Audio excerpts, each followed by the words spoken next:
Hello, future officers. Welcome to Exam Ministry, where we solve UPSC mystery just for you.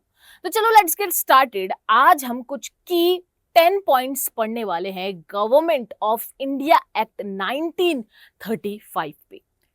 अब आप बोलोगे कि ये गवर्नमेंट ऑफ इंडिया एक्ट 1935 इतना important क्यों है, तो पीछे एक बार ये पिक्चर जरूर देख लीजिए, राइट। तो ये पिक्चर आपको बहुत फनी सी है, तो फन में ही रहना, राइट। तो हमारा जो इंडियन कॉन्स्टिट्यूशन है, as you can see here, उस टाइम पे जब हम आजाद हुए हैं, हमें नहीं पता कि किस तरीके से वर्क करती है डेमोक्रेसी, किस तरीके से नेशन यहाँ पे चलाया जाता है, बिकॉज हम ऑलरेडी राज में रहे हैं। हिस्ट्री देख लीजिए, ब्रिटिश गवर्नमेंट देख लीजिए, right.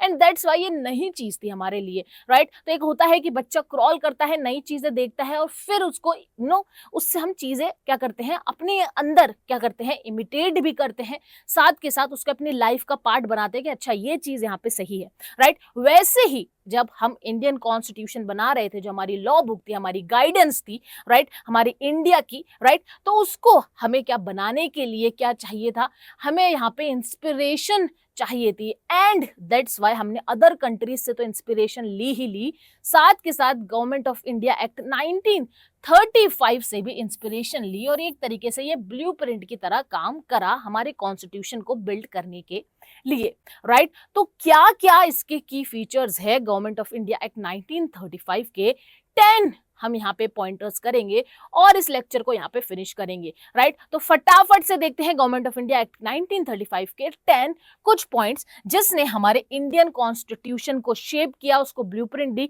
At least 60 to 70% Indian constitution को हेल्प करी। चलो फटाफट से देखते हैं। सबसे पहले देखते हैं गवर्नमेंट ऑफ इंडिया एक्ट 1935 सबसे लार्जेस्ट और मोस्ट कॉम्प्रहेंसिव एक्ट था जो ब्रिटिश पार्लियामेंट ने पास किया था, ठीक है। कब आया? 1 अप्रैल 1937 में ये एनफोर्स हुआ। और इंपॉर्टेंट क्यों है? क्योंकि भाई हमारे ब्लूप्रिंट की तरह था मॉडर्न इंडिया के लिए, और 60 to 70% इंडिया का कॉन्स्टिट्यूशन ने यहीं से इंस्पिरेशन ली, जैसे कि federal structure, all India services, right, आपके यूपीएससी, राइट। तो ये सारी सारी इंस्पिरेशन यहाँ पे इस एक्ट से यहाँ पे ली गई। तो चलो फटाफट से सेकंड पॉइंट पे हम आते हैं कि भाई सबसे पहले जो 1935 में था, ठीक है, एक्ट के अंदर एक चीज इंट्रोड्यूस की गई और हमने अभी भी वो फॉलो कर रहे हैं, वो क्या था? All India federation division of power. वो इंट्रोड्यूस ही इस एक्ट में किया गया, जो अभी भी हम यहाँ पे यूज कर रहे हैं सेंटर, स्टेट और कॉन्करेंट लिस्ट के अंदर, राइट। तो ये पहले इंट्रोड्यूस हुआ था 1935 में,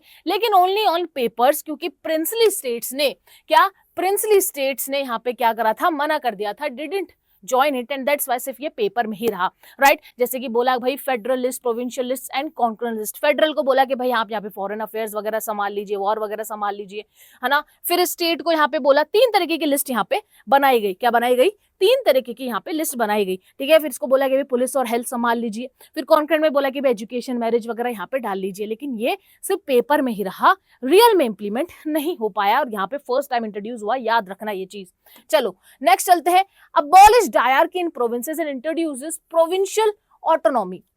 अब देखो डायरकी क्या होती है? डायरकी होती है डुअल गवर्नमेंट, जो गवर्नमेंट ऑफ इंडिया एक्ट 1919 में इंट्रोड्यूस हुआ, लेकिन गवर्नमेंट ऑफ इंडिया एक्ट 1935 में उसको अबॉलिश कर दिया गया। क्या? अबॉलिश कर दिया गया। तो डायरकी होता क्या है? देखो डायरकी का मतलब होता है डुअल रोल, मतलब 2 अथॉरिटीज यहाँ पे गवर्न कर रही है। क्या? 2 अथॉरिटीज यहाँ पे गवर्न कर रही है। तो पहले 2 अथॉरिटी क्या थी? पहले गवर्नर था और उसकी खुद की एग्जीक्यूटिव काउंसिल थी, वो लॉ ऑर्डर वगैरह यहाँ पे संभालती थी, प्लस जो ट्रांसफर सब्जेक्ट्स थे, ठीक है, एजुकेशन वगैरह, ये सब ये अलग मिनिस्टर्स यहाँ पे संभालते थे, राइट। अब इसको यहाँ पे हटा के बोला कि भाई जितने भी सब्जेक्ट्स है ये सब किसको ट्रांसफर कर दो? इंडियन मिनिस्टर्स को यहाँ पे ट्रांसफर कर दो। लेकिन यहाँ पे एक एक्सेप्शन रखा गया कि सिर्फ एक इमरजेंसी को छोड़ के वो सब इंडियन मिनिस्टर्स को यहाँ पे ट्रांसफर कर दिया जाए, ठीक है। समझ में आ गया आपको? ठीक है। और यहाँ पे बोला गया कि भाई provincial autonomy, now entire administration was in the hand of Indian elected ministers, and it was like एक होता है ना कि आपको जनता को खुश करना होता है, राइट, क्योंकि आपको लगता है कि अब जनता आउट ऑफ कंट्रोल हो सकती है, राइट। जनता अब एजुकेटेड हो रही है, नॉलेज आ रही है, and that's why to give a kind of lollipop, एक बच्चे को देते हैं ना कि हाँ भाई बच्चा आपको, हाँ भाई लॉलीपॉप दे दी, भाई रोने लगा फटाफट से लॉलीपॉप पकड़ा दो, तो वैसे ही गवर्नमेंट ऑफ इंडिया एक्ट 1935 था उस टाइम पे, और इसलिए वो यहाँ पे गुड गवर्नेंस फैला रहा था। और वही यहाँ पे देखिए और भी पॉइंट्स आपको बताऊंगी, जैसे कि देखो responsible government in the provinces, for the first time governor had to act on the advice of the ministers responsible to the provincial legislature, समझे आप, ठीक है। Start of responsible parliamentary government at the provincial level, but it was continued in 1939 when Congress minister resigned, why, because world war 2 में क्या India को घसीटा जा रहा था विदाउट एनी कॉज, तो तब यहाँ पे इसको हटा दिया गया, राइट। चलो आगे इसको देखते हैं, एक और डायरकी का पॉइंट है। Dyarchy at the centre of provinces में तो हटा दिया गया, लेकिन सेंटर में इसको लगा दिया गया। Ironically dyarchy abolished at provinces but introduce at central, ठीक है, तो सेंट्रल लेवल पे इसको लगा दिया गया, to list reserve subject and transfer subjects के अंदर सेंटर पे ये लगा दिया गया। और फिर ये फेल भी हो गया, why, because federal part never implemented, so dyarchy at centre remained only on the paper. तो अगर आप गवर्नमेंट ऑफ इंडिया 1935 देखोगे तो बहुत सारे ऐसे पॉइंट्स हैं जो सिर्फ पेपर में लिखे हुए थे लेकिन एक्चुअल में नहीं हो रहे थे। वो होता है ना कि आपको पेपर में लिख के दिख जाता था ये चीज हो रही है, लेकिन एक्चुअल में इंप्लीमेंटेशन वो नहीं होता है, और वही गवर्नमेंट ऑफ इंडिया एक्ट 1935 यहाँ पे आपको देखने को मिलेगा। 6 देखते हैं, introduce by cameralism in 6 provinces, याद रखना ओनली इन 6 प्रोविंसेस में इन्होंने बाई कैमरलिज्म यहाँ पे इंट्रोड्यूस करा। 2 हाउसेज, अभी भी हमारे 2 हाउसेज हैं, legislative assemblies and legislative council, right, तो यहाँ पे बाइकैमरलिज्म इंट्रोड्यूस किया गया, और वही चीज आज हम हमारे कॉन्स्टिट्यूशन के अंदर है, राइट, हम फॉलो करते हैं।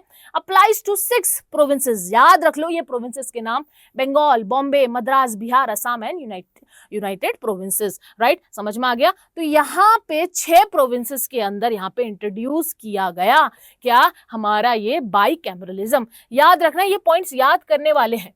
Next, laid the foundation of for modern parliamentary structure in Indian state, as you know, bicameralism, right? Next, communal representation, मतलब divide and rule. Divide and rule में तो आप पता ही है कि ब्रिटिश कितना आगे था कि भाई डिवाइड करो और रूल करो, राइट। तो कम्युनल रिप्रेजेंटेशन यहाँ पे सेपरेट इलेक्टोरेट को और एक्सपेंड किया गया, SC, women, labour, business, Anglo Indian, सबको यहाँ पे सेपरेट इलेक्टोरेट यहाँ पे दिया गया, ठीक है। नेक्स्ट हम देखते हैं 8th point, abolished council of India, ठीक है। तो काउंसिल ऑफ इंडिया कब हुई थी, गवर्नमेंट ऑफ इंडिया एक्ट 1858 में हुई थी, ठीक है। जो सेक्रेटरी ऑफ स्टेट को यहाँ पे एडवाइस करती थी उसको यहाँ पे अबॉलिश किया गया। Instead secretary of state got a team of adviser reducing bureaucratic structure in London, और बोला कि भाई हम तो यहाँ पे क्या कर रहे हैं, इंडियनाइजेशन ऑफ द गवर्नेंस कर रहे हैं, ठीक है, गुड गवर्नमेंट, ठीक है, रिस्पॉन्सिबल गवर्नेंस से दिखा रहे हैं। Next, only 10% Indian goats voting right, ठीक है। तो चलो वोटिंग राइट्स तो आए कम से कम, और वो किस बेसिस पे दिए गए कि भाई टैक्स, एजुकेशन, इनकम, प्रॉपर्टी, इसके बेसिस पे 10% को पॉपुलेशन को राइट टू वोट यहाँ पे दिया गया।